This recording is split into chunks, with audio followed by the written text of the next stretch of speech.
আবারও ইসরায়েলের গভীরে ভয়াবহ হামলা চালিয়েছে হুতি বিদ্রোহীরা। আরো বিস্তারিত জানিয়ে দিব। এদিকে গাজায় 24 ঘন্টায় আরো 39 জন ফিলিস্তিনি নিহত। এবার 30 ঘন্টা পার হতে ইউক্রেন জুড়ে রাশিয়ার ক্ষেপণাস্ত্র ও ড্রোন হামলা। এদিকে এবার মার্কিন 6 জন কর্মকর্তার বিরুদ্ধে পাল্টা নিষেধাজ্ঞা দিল চীন। আরো জানিয়ে দিব, এবার দ্বিপাক্ষিক সম্পর্ক জোরদারে তুরস্ক সফরে শাহবাজ শরীফ। এদিকে আমেরিকার সঙ্গে চুক্তি নিয়ে বিশ্বজুড়ে দেশগুলোর প্রতি কঠোর হুঁশিয়ারি চীনের। এবার ইরানের সঙ্গে 20 বছরের কৌশলগত চুক্তি অনুমোদন করলেন পুতিন। এবং সর্বশেষে জানিয়ে দিব, এদিকে এবার ট্রাম্প প্রশাসনের বিরুদ্ধে হার্ভার্ড বিশ্ববিদ্যালয়ের মামলা। শুনছিলেন সংবাদ শিরোনাম, এখন বিস্তারিত। তবে তার আগে অনুরোধ থাকবে এই ভিডিওতে একটি লাইক দিন এবং কমেন্টস করে জানিয়ে দিন আপনি কোন জেলা থেকে বা কোথায় থেকে আমাদের সাথে যুক্ত রয়েছেন। এবং সংবাদের সর্বশেষ গুরুত্বপূর্ণ আপডেট পেতে চ্যানেলটি সাবস্ক্রাইব করে আমাদের সঙ্গে থাকুন। আবারও ইসরায়েলের গভীরে ভয়াবহ হামলা হুতি বিদ্রোহীদের। আবারও ইয়েমেনের হুতি বিদ্রোহীরা ইসরায়েলের গভীর অঞ্চলে ক্ষেপণাস্ত্র হামলা চালানোর দাবি করেছে। এছাড়াও আরব সাগরে মার্কিন যুদ্ধ জাহাজে হামলা চালানোর দাবি করেছে হুতি। ইয়েমেনের সামরিক বাহিনীর মুখপাত্র ব্রিগেডিয়ার জেনারেল ইয়াহিয়া সারি সোমবার সকালে বলেছেন, ইয়েমেনি বাহিনী ইসরায়েলের দক্ষিণ দিকে আশকেলন শহরের একটি কৌশলগত অবস্থানের বিরুদ্ধে প্রতিশোধমূলক হামলা চালিয়েছে। আর এই হামলায় নিজেদের তৈরি ইয়াফা যুদ্ধ ড্রোন ব্যবহার করেছে হুতি যোদ্ধারা। তারা স্থানীয়ভাবে তৈরি সামাদ-অন মনুষ্যবিহীন বিমানবাহী যান দিয়ে বন্দর শহর ইলাতে একটি ইসরায়েলি সামরিক লক্ষ্যবস্তুতেও আঘাত করেছে। সারি উল্লেখ করেছেন, প্রতিশোধমূলক অভিযানসমূহ অবরুদ্ধ গাজা উপত্যকায় ফিলিস্তিনিদের সাথে সংহতি প্রকাশ করে চালানো হচ্ছে। তারা ইসরায়েলি গণহত্যামূলক যুদ্ধ বন্ধ না হওয়া পর্যন্ত এই অভিযান অব্যাহত রাখবে। সূত্র প্রেস টিভির। এদিকে গাজায় 24 ঘন্টায় আরো 39 জন ফিলিস্তিনি নিহত। ফিলিস্তিনের অবরুদ্ধ গাজা উপত্যকায় ইসরায়েলি হামলায় গত 24 ঘন্টায় আরো 39 জন ফিলিস্তিনি নিহত হয়েছেন। আহত হয়েছেন আরো অর্ধশতাধিক। এতে করে অবরুদ্ধ এই উপত্যকাটিতে নিহতের সংখ্যা 51,244 জনে পৌঁছেছে। সোমবার এক প্রতিবেদনে এই তথ্য জানিয়েছে তুরস্কের বার্তা সংস্থা আনাদুলু। বার্তা সংস্থাটি বলছে, গাজা উপত্যকায় গত 24 ঘন্টায় ইসরায়েলি হামলায় আরো 39 জন ফিলিস্তিনি নিহত হয়েছেন, যার ফলে 2023 সালের অক্টোবর থেকে শুরু হওয়া ইসরায়েলি আগ্রাসনে উপত্যকাটিতে মৃতের সংখ্যা বেড়ে 51,240 জনে পৌঁছেছে বলে সোমবার গাজার স্বাস্থ্য মন্ত্রণালয় জানিয়েছে। মন্ত্রণালয় এক বিবৃতিতে বলা হয়েছে, গত 24 ঘন্টায় ইসরায়েলি হামলায় আহত আরো 62 জনকে গাজার বিভিন্ন হাসপাতালে নেওয়া হয়েছে। এর ফলে সংঘাতের শুরু থেকে আহতের সংখ্যা বেড়ে 1,16,931 জনে পৌঁছেছে। অনেক মানুষ এখনো ধ্বংসস্তূপের নিচে এবং রাস্তায় পড়ে থাকলেও উদ্ধারকারীরা তাদের কাছে পৌঁছাতে পারেননি। এবার 30 ঘন্টা পার হতেই ইউক্রেন জুড়ে রাশিয়ার ক্ষেপণাস্ত্র ও ড্রোন হামলা। রুশ প্রেসিডেন্ট ভ্লাদিমির পুতিন ঘোষিত 30 ঘন্টার স্টার যুদ্ধবিরতি শেষ হতেই ইউক্রেন জুড়ে ক্ষেপণাস্ত্র ও ড্রোন হামলা চালিয়েছে রাশিয়া। এতে এখন পর্যন্ত 3 জনের প্রাণহানির খবর পাওয়া গেছে। এর আগে সোমবার ভোরে বিমান হামলার সাইরেনে জেগে ওঠে কিয়েভ ও পূর্ব ইউক্রেনের বেশ কিছু শহর।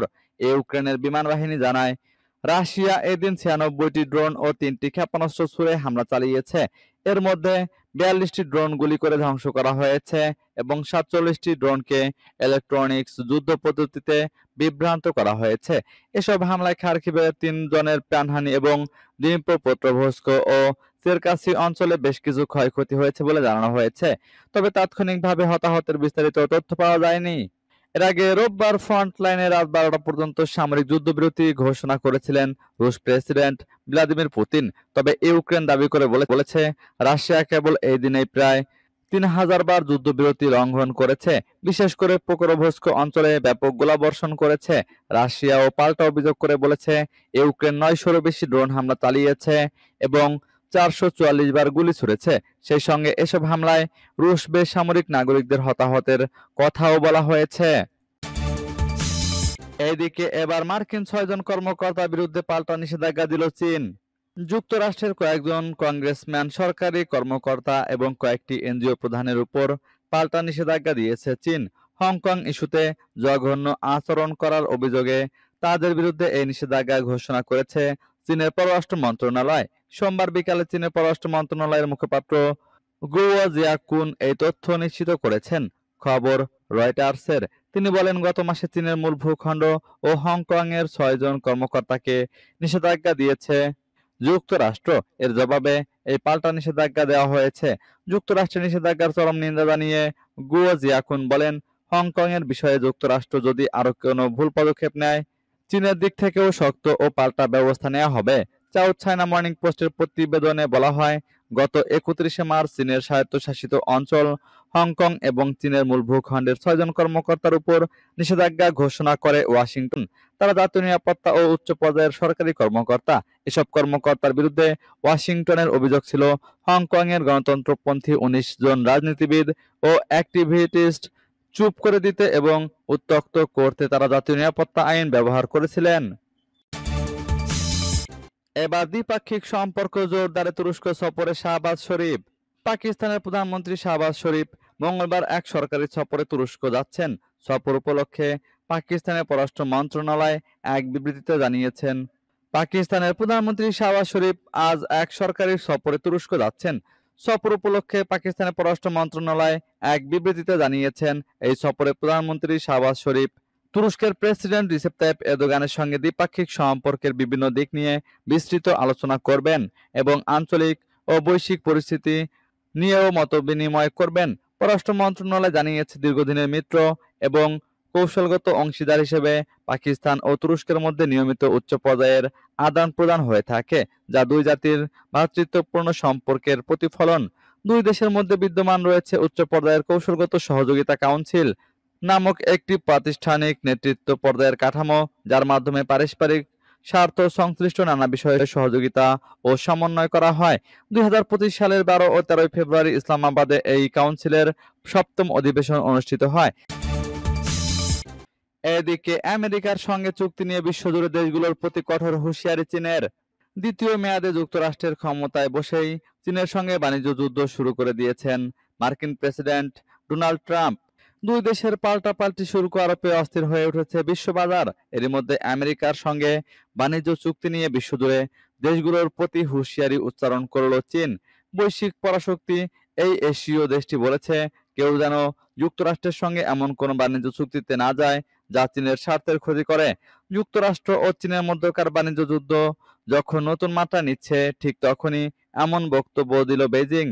চীনের বাণিজ্য মন্ত্রণালয়ের এক মুখপাত্র জানান, চীন বিশ্বাস করে সব দেশই সমতার ভিত্তিতে যুক্তরাষ্ট্রের সঙ্গে নিজেদের বাণিজ্য বিরোধ নিয়ে আলোচনা করে সমাধান করতে পারে, কিন্তু কেউ যদি চীনের ক্ষতি করে যুক্তরাষ্ট্রের সঙ্গে চুক্তি করে, তাহলে আমরা দৃঢ়ভাবে তার বিরোধিতা করব।